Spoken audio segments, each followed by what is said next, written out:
Hoje é um tema interessantíssimo, de muito conhecimento, de muita informação, né, que é muito corriqueiro no consultório. Muitas vezes a gente patina e não sabe o porquê que a gente não consegue sair do lugar, né? E aí tem aquela velha frase que o descanso também faz parte do treino. Então é importante com que a gente durma, com que a gente descanse em todos os sentidos, né? Desde a escola, faculdade, trabalho e também, por que não, não menos importante, para a nossa saúde e para a nossa recuperação de qualquer tratamento, né? Quando a gente fala de sono, da lei bifásica, quando a gente fala do estresse, quando a gente fala do sistema simpático, parasimpático. Vou relembrando aqui sobre o sistema simpático, parasimpático, né? A gente tem o nosso acelerador e o nosso freio. A gente tem dois sistemas que se completam, né? Um faz com que a gente libere cortisol, as catecolaminas, libere adrenalina e faça com que a nossa vida progrida, né? Caminhe. E o outro faz com que a gente descanse, reponha nossas energias, faz com que o nosso corpo reorganize os sistemas, né? Para a gente encarar esse ciclo. O nosso corpo, ele segue o ciclo circadiano, né? Quando, o dia e a noite. Ele precisa desses dois momentos para que ele consiga ter um equilíbrio, né? Uma homeostase. Ele precisa desses dois momentos. A gente não pode ter só dormir, só descansar, e a gente também não pode só trabalhar. A gente precisa do equilíbrio, né? Porque existem vários tipos de insônia, existem vários problemas que causam a insônia, existem vários fatores que influenciam nesse sono, né? A glândula pineal, a questão toda de sobrecarga adrenal e toda uma porção de fatores que influenciam diretamente, né, Fê, nesses sistemas. Então, assim, Fê, quero que você me fale sobre a sua visão sobre o sono e como que você acha que o sono influencia nessa qualidade do seu tratamento, como que o seu paciente ele é ajudado pelo sono. É muito importante, Fábio, a gente entender que tanto a dificuldade em dormir, né, tanto as insônias, que a gente vai falar um pouquinho sobre cada tipo de insônia, sobre dois tipos, na verdade, de insônia, e tanto isso é um problema, quanto também o excesso de sono. Ele também é um problema, né? O porquê que uma pessoa quer tanto ficar dormindo? Qual o perigo que tem em ficar acordada? Por que que eu não posso ficar? O que que aconteceu? Então a gente também tem que levar em consideração esse excesso de sono também, né? E é muito importante, o paciente ele precisa sim dormir para poder se recuperar, para o seu tratamento ser mais eficaz. E por que que isso acontece? Pelo fato de você ter explicado ali dos nossos ciclos circadianos.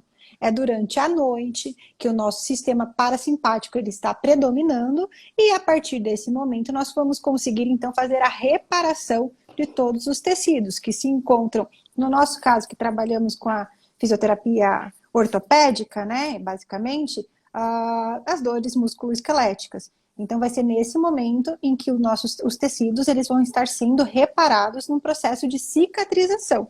As 5 leis biológicas, né? Durante o dia nós temos a predominância do sistema nervoso simpático, luta e fuga, e durante a noite, numa fisiologia normal, o parasimpático, relaxamento, vagotonia. Se eu não durmo, eu não ativo de forma eficiente para reparação o meu sistema nervoso parasimpático, né? Então é preciso entender o paciente não só então, na sua queixa principal que ele te procura. Você tem que ter uma anamnese muito minuciosa, muito precisa, para que seu tratamento sim tenha um resultado almejado, desejado. Você tem que perguntar sobre tudo, sobre a alimentação, sobre a digestão, sobre os hábitos, sim, do dia a dia, inclusive de como é o hábito noturno, como que ele, se ele dorme, se ele não dorme. E é comum, muito comum, os pacientes relatarem esse processo de insônia. É muito comum, né? É muito mais comum eles chegarem e falarem que não dormem do que falar, não, eu tenho um sono tranquilo.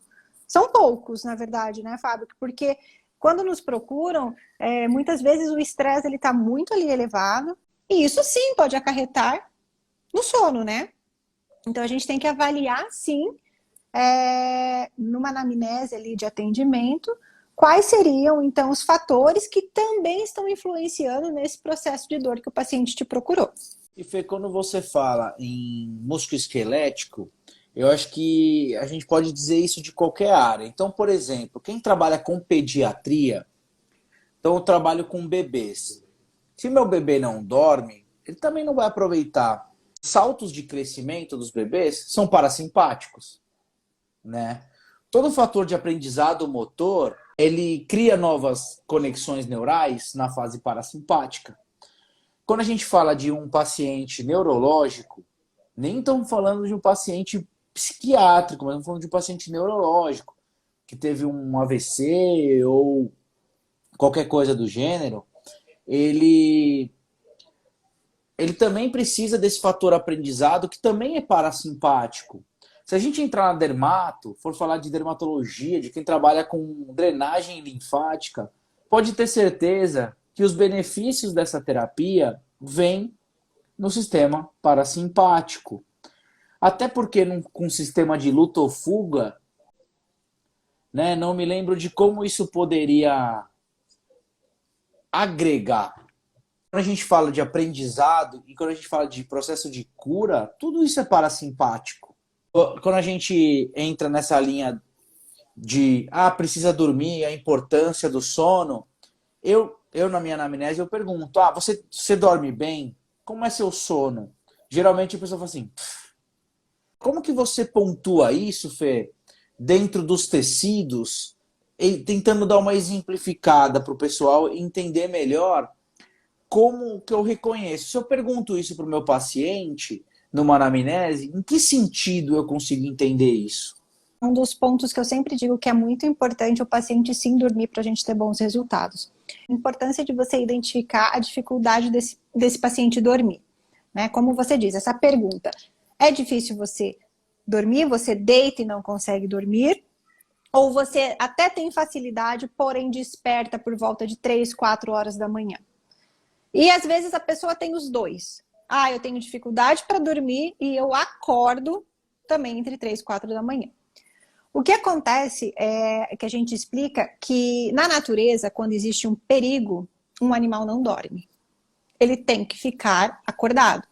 Né? Então, se tem um predador rodando ali por perto, ele não vai dormir. Ele tem que ficar em estado de alerta. Quando o problema passa, ele vai ter que reparar isso e ele vai começar a dormir. Então, é importante a gente entender o quê? Que ele não pode dormir por alguns fatores externos também. Porque uma coisa bem importante a gente falar, que a gente não fala, né, Fábio, de uma única verdade absoluta.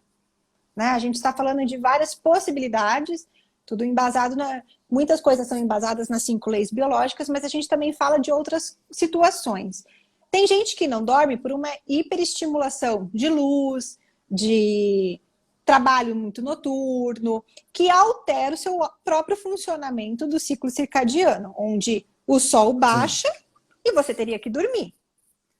Isso seriam fatores externos que estão atrapalhando o seu sono. Inclusive, Fê, tem um estudo americano onde eles perceberam que os cegos também tinham jet lag. Ou seja, essa questão, né, de trocar de dia para noite influenciava também nos cegos. E eles foram estudar que a gente também tem fotorreceptor na pele.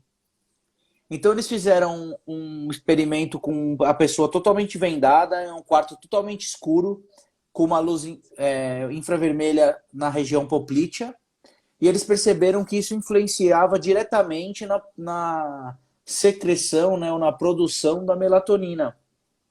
Então, as pessoas que tinham influência da luz, mesmo que não conseguisse ver isso, eles também tinham diminuição da produção de melatonina, dessa secreção de melatonina. Então, quando a gente fala de ciclo circadiano e toda essa questão de luzes, né? Eu tô aqui parecendo uma nave da NASA cheia de luz, mas algumas cores de luz dizem que a luz azul influencia menos do que a luz branca ou amarela, por exemplo, nessa questão da melatonina, né? Mas tem gente que fala que a própria luz vermelha do stand-by da televisão já influencia nessa liberação. Quando a gente fala disso, a gente tem que diminuir essa incidência de luz.